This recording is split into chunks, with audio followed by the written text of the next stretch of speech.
Hi, I'm Don Moores, and welcome to Montgomery Weekend Review. The recent visit of the Pope to the United States was followed avidly by many, I'd say by most Americans. Mariana Cordier, a local attorney, is here to give us some details about her thoughts on the visit, and she's also going to give us an advance report on upcoming events in October, which is, as we all know, National Hispanic Heritage Month. Money and politics are the study topics this month for the League of Women Voters all over the United States. Elaine Apter from our local league is here to fill us in. Exciting things are happening throughout our public libraries. Tom Thomson, a trustee for the Friends of the Libraries, chairs the legislative committee. He's here to report on a number of the exciting events coming up. Interfaith Works runs many programs throughout our county, including an exciting one called Friends in Action, as well as others that support housing. Samantha Crosby from Friends in Action will explain how people in our community are being helped. Mariana, welcome back. Thank you for having me. The Pope's visit just was, it left me joyful. I don't know, what about you? You know, it was a wonderful visit because he didn't point the finger at anyone and say, you are bad and you're good. And he just talked to everyone together about the issues that need to be addressed, the things that need to be done to make us better, more positive and improve. And it was so uplifting that, you know, even when you were watching the news coverage, people would say outright, I'm not Catholic, but boy, I love this Pope, and how encouraging, and the things he's saying about responsibility to the poor, to and remember, social issues. And then when he was up in New York, we talked about the other face. In New York at the World Trade Center, he, embracing all of the other, or leaders of the other religious bodies across, and not dominating. I mean, this was all about his visit, but it was everybody had a chance to speak. Everyone was just as important as the other, and we don't see that very often among religious leaders. No, but he's from Buenos Aires, and being an Argentine, in the city, it's the largest Jewish population, and he's good friends. Mm-hmm. One of his best friends is one of the leading rabbis in Buenos Aires, and they would meet regularly and talk and stuff like that. He's about tolerance and inclusion, and it's not about, keeping others out or my religion's better than your religion, because they all share the same message at the end of the day. That's what I was going to say. Basically, they all have the same message, and that message came through loud and clear, which yeah, I mean, he's not going to, yeah. he was promoting the social issues that are crucial. Even, the idea of having a better planet, a clean planet. I mean, he addressed to the U.S. Congress the issue that, sure. China and the U.S. are one of the top polluters, and we need to do something about it because we only have one planet. We're not going to get to go to Mars. The other thing I think he had guts with was, how did you feel about how he spoke about capitalism and what's going on in our country with the large... Well, lots of people forget in the United States we are a capitalist system, and capitalism does not per se allow for social programs and social needs of the people who cannot compete, right? You have to be competitive to be successful in the capitalism. But, he brings in the importance of people. Remember the face. He addressed in immigration. This isn't just whoever. These are people with faces, with lives, with needs. This is a, opportunity, an economic opportunity to come and succeed here. That's why they're coming. Well, let me ask you this. This goes in, you're going to talk a little bit about National Hispanic Heritage Month. What a great lead into that, wasn't it? Right. Yes, it was. Because, I mean, some of the rhetoric that we've been hearing, in the debates and the candidates for president has really tried to make these individuals who are here without documentation to be the dregs of all societies, the worst of the worst, and that's not the case. When you put a face and a story behind them, it really makes you think, okay, there is somewhat of a responsibility as a human being, not as an American or... Do you think the Pope's visit is going to have an impact on public opinion with respect to some of these issues you were discussing? It may, I think, soften some of the attitude, but at the end of the day, how long does that, it's like when you go to an empowerment seminar and you feel like, yes, I can do it. Mm-hmm. And 2 weeks later, you're like, why did I think I could do it? I'm concerned that with time, it may lose its effect. So, because the issues are so fundamentally based on, you know, impression about economic development, the impact on social services, and all kinds of others. So, you know, my concern is that, you know, it lasted while it did, and it may not maintain that momentum. It'd be nice to find a way to maintain that momentum. What is a good way for us to maintain the momentum? I think we need to keep talking about the human condition, right? I mean, when he talked about we're all Americans, meaning, you know, South, Central, North America, I thought that was impactful, that we're all immigrants. We are all, you know, coming from this, you know, foundation, this basis. So why are we going to discriminate now against one another? That really, there's room for everyone. We can all take care of each other and stuff like that. So I think that continuing the stories, the individual stories, is super important. And we have to really discuss the issues of the poverty in the United States, children not having enough food. We have to talk about immigration. You just cannot deport all these people. That's just not feasible. Hispanic Heritage Month coming up. Hispanic Heritage Month. But Pope's visit, how's his visit going to make your celebration of Hispanic Heritage Month a little different than how it is every year? Well, we can't help but say he's from Argentina. He's Latino, so that helps. You know, it kind of energizes. But you personally, everybody. how are you going to make this different? What are you going to do different this month than you have in the past years? Well, this year, We've got about 40 for seconds me, left. is super important is that we have a presidential campaign coming up. And so the New Americans Expo is on Sunday, October 4th at the Silver Spring Civic Center. We're trying to get people to come out, register to vote, to become involved, become aware of the issues, and turn out when it comes time to vote, because we really need a Democrat in office. Okay. That's my personal opinion. Thanks, Mariana. Well, look forward to having you back next time. Real soon. Elaine Apter. Hi We there. go from this joy Yes. to this continuing downer of money and politics. Listen, how long has the League of Women Voters been around? We are just going to close to celebrate our 100th. We're at our 95th now. So What a 1920. failure. What a failure of an organization. There's still money in politics Now, despite wait a your best minute. efforts. Apter, what's going on here? We've been working for a long time on this, I know. and we're not alone, but things have changed a little bit. I mean, starting with the 20th century, there have been regulations to campaign finance, and they've been through the Supreme Court with unanimous decisions and bipartisan Congress with McCain-Feingold, where we've limited contributions, and especially independents' contributions to single candidates because of undue influence and access, and things were going along pretty well. But then we had Citizens United. What is Citizens United? Citizens United was a Supreme Court decision, and this was not unanimous. This was close. This was a 5-4 decision.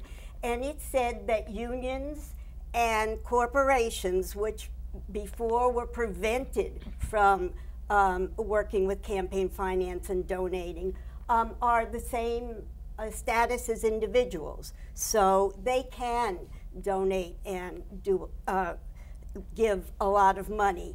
But there was one thing that Citizens United did say that kind of got in back, what should we say, put in the back burner, and that was that there should be disclosure, Right. and there should not be coordination. Okay, who's responsible for disclosure basically was Congress. Well, so are you saying that Congress is allowing the laws not to be passed or encouraged for disclosure of their own campaigns? Yes, Congress has Is there a conflict of interest there? Congress has refused to pass disclosure, campaign disclosure. Now, some of the states have tried. And then, as far as coordination, I mean, we've seen that just been blown away. We had, quotes, candidates who weren't candidates yet, that actually created their own super PACs before they were a candidate and then became a candidate, and now, quotes, there's no coordination. Or somebody has worked in a candidate's office and then quit that job and to coordinate the super PAC. So is there any kind of relief that opponents of Citizens United could take through the court systems again to retry the case maybe on a slightly different issue. Okay, well, some of the things that have come up are one, that there is a push for literally a constitutional amendment to overturn and do something with campaign finance. And some of the states are already on board calling for a constitutional convention. So that's one way. Pressure from the citizens, of course, is the other way. I mean, you can't litigate something if there's not a law regulating it, making it a violation or Right, and the other thing along with that is, one other thing that can be done is, we have the Federal Election Commission, which is a regulatory, independent regulatory. However, at this point, there sits 3 Democrats and 3 Republicans. So they have been able to do absolutely nothing. And in some ways, there's no pressure there from the committee or anything else, because they figure, okay, we don't want to over-regulate. So at that point. So, but if they're not over-regulating and nothing is getting done, what's the solution? The solution is, again, to pressure Congress to maybe do something with disclosure, getting an extra person on the FEC, or the coordination. The FEC could crack down on coordination. But if not, and one of the main problems is, with all this big money, the individual citizen is just sitting back and saying, well, there's probably nothing I can do. Elaine, let's talk a little bit about what's happening with leagues around the country, including the local league. We've got just a minute to go. Okay. What are you doing? I mean, and how can people get involved with your efforts? The league is very involved in trying to get the legislation. We have worked very hard for disclosure legislation. Right, but you're studying this right now. So what can people do? They want to join the league? What do you want them to do? They can come to our units. I just got the consensus questions. We will have certain questions with consensus where we find out how the league stands on it, and if we have consensus, we will have positions, and then we can even act further, because it's that balance. What we're concentrating on now is the balance between freedom of speech, the First Amendment, which is what Citizens United was all about. Citizens United was all about, and this undue influence access, you know, is that really corruption, quid pro quo, right? So that's the balance that the league is going to be looking at right now. And you're so stay tuned. And you're one of the most balanced people we have on this show, Elaine Apter. Thank you. We'll be right back after these messages.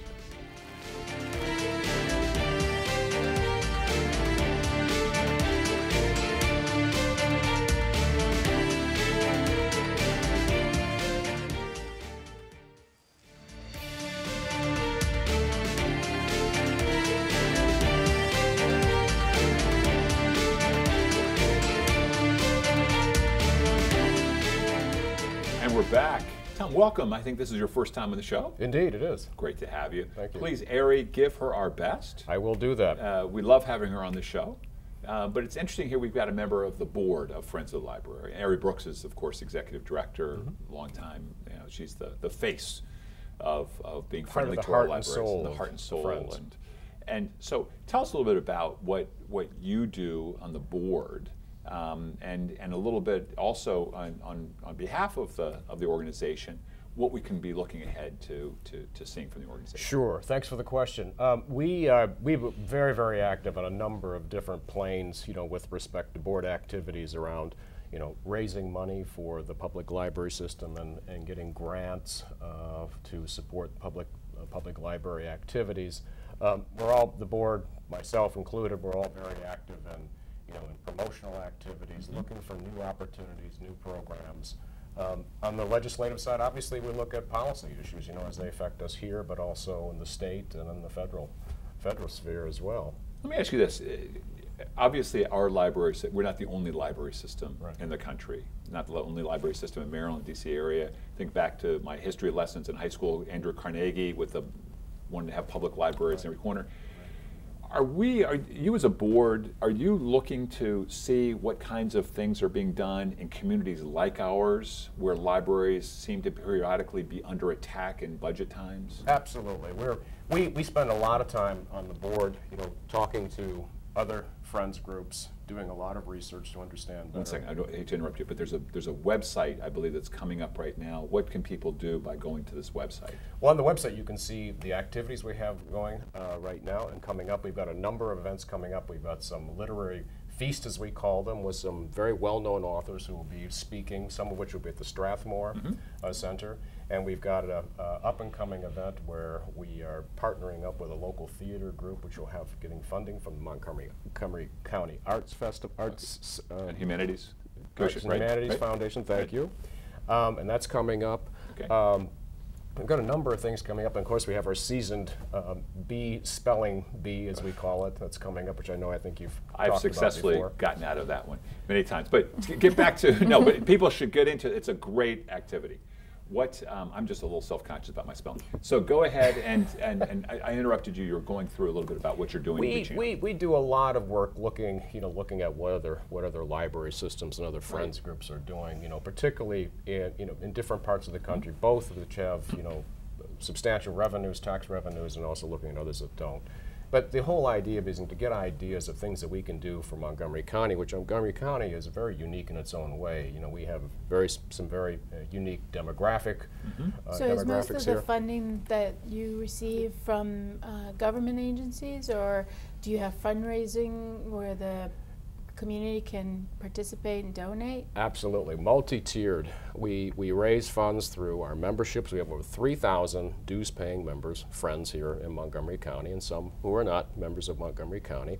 We also apply for grants, and those grants are used for programs and services for the Montgomery County Public Library System. We're very, very active, obviously, in the selling of used books. We have our bookstores, which have been doing really, really well. Sales of hardback, paperbacks, and so forth have been going very, very well. Are there special projects that you're really involved in, that you're looking at, that you're funding, something exciting that's special? Well, some of the projects I mentioned before, I think, are very, very exciting, but we're always on the lookout for new opportunities. For example, one project that I like to do is find, very well-known topical authors to come to speak to our groups. And there are a number of major issues going on politically and economically where we in the D.C. area have this wealth of talent. We're home to these folks. Yeah, and so we've done that before, and we're planning to do more of that this coming year. Yeah. As you look ahead, for you personally, what attracted you to this, to become a member of the board? Well, some people are pool rats, some are gym rats. I was a library rat as a kid. We call them nerds, I believe, these days. I'm sorry, I don't know, which is a good word. Nerd is great. My daughter's a happy nerd. My friends would probably say that as well at that time. But I spent probably as much time on the baseball field as I did in public libraries. And so I've had a lifelong love affair with books and reading and libraries, which carried over with my family. How I got involved with the board here at the our Friends of the Library of Montgomery County was just by the fact that we spend a lot of time, my family, and in the libraries and the bookstores. Go ahead. You guys, we're going to have to talk to him next time he comes on. Promise you'll come back? I will. Absolutely. Perfect. Thank you. All right. Thank you very much. You're welcome. Go to and learn all about the Friends of the Library. Samantha, welcome. Thank you. I'm happy to be here. So the organization which you work is often here on this show. Yes. Your fearless leader was here just last week. Interfaith Works, and here you are talking about a special program under the auspices, under the umbrella of the overall program. Why don't you tell us a little bit about what you're doing? Sure. So Friends in Action is under Family Services at Interfaith Works. And what Friends in Action is it's case management with family mentoring. So what we do is we take families into the program, and they're assigned a case manager who they would meet with weekly. So our goal is to really get to know the family, the ins and outs. We work with parents, grandparents, the kids, whoever's in the house. If you're there, I want to talk to you. I want to know what's going on with you. And after we've really established a strong, trusting relationship with the family, we bring in a trained mentoring team. So the mentors, it's usually about 5 to 10 people from the community. They go through a pretty rigorous training, and they're there to act as a support system to the family. So, for example, a lot of the families that we might work with, they don't have a support system. They may, their family may be far away, or they maybe don't have a strong relationship with their parents. There's nobody there to kind of prop them up and say, it's okay, you can do this, let me help, let me work on your resume, let me show you how to write a check and budget. So we work in conjunction with these mentoring teams to help a family, establish their goals and complete their goals, which ultimately helps them move towards self-sufficiency and being more independent. That's exciting. What kinds of people come out and volunteer for you? Give me a range or also, a lot of our current teams do come from congregations. As I'm sure Shane mentioned last week, we have amazing congregations that support Interfaith Works. So we're able to draw teams from them. But we get calls all the time from people saying, my mom's club, we want to do something, what can we do? And they can learn more about all of this on your website, right? Yes. And what's that website? It's www.iworksmc.org. Okay. And you just have to look under Family Services and under Friends in Action. Can it be the services that you provide for, young individuals, the kids that come out of foster care and they're adults, but, they lose that support and they're kind of hanging, in that gap? Do you have We do actually work with kids coming out of foster care, and you're right, because sometimes within the foster care system you're loaded with services. You're assigned a social worker who sometimes essentially will do almost everything for you, and then when you lose that support, how do I apply for food stamps? You may have never even done the application yourself before. So we work on empowering families and individuals to do it themselves. So I will walk you through it the first time, but the second time I want you to try on your own, and then I'll help you if you have questions. How do they get in touch with you? Yeah, that's what I was going to say. How do you get your clients? Sure. So we are a referral program only. So usually if you're working with another agency or maybe someone at Food Stamps, Linkages to Learning, MCPS is a great supporter. They can contact us and we will send them the referral and the eligibility, and they will send in the referral, and then we'll go from there. How do you deal with confidentiality with your volunteers? So I know that's often a big issue with social services. So we definitely focus a lot on confidentiality during our training, which is about a 5-hour training. They all must sign something to say that their relationship with the client is totally private. Okay, and boundaries, because I know that's one thing I hear from potential volunteers as I'm trying to encourage them is, but I have the time to volunteer here. I have work. I've got family. All these other things outside. Tell me about boundaries?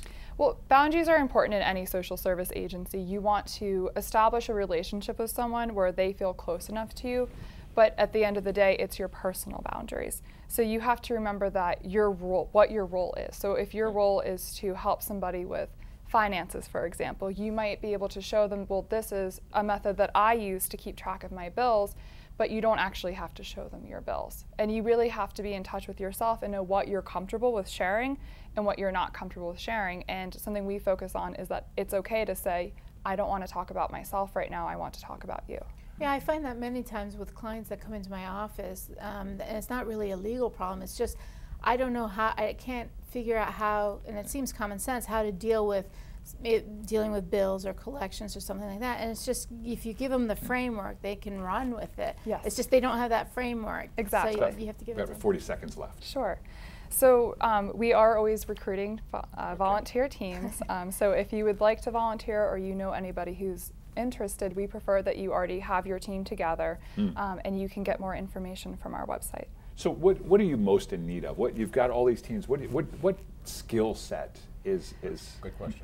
Yeah. That is a good question, but I can't give you a specific skill set because each team is so unique, and based on their skills, we match them with the family. So if a family is really struggling with financials, maybe we'll send them with a team that has an expert on financials. It's great to meet the team leader.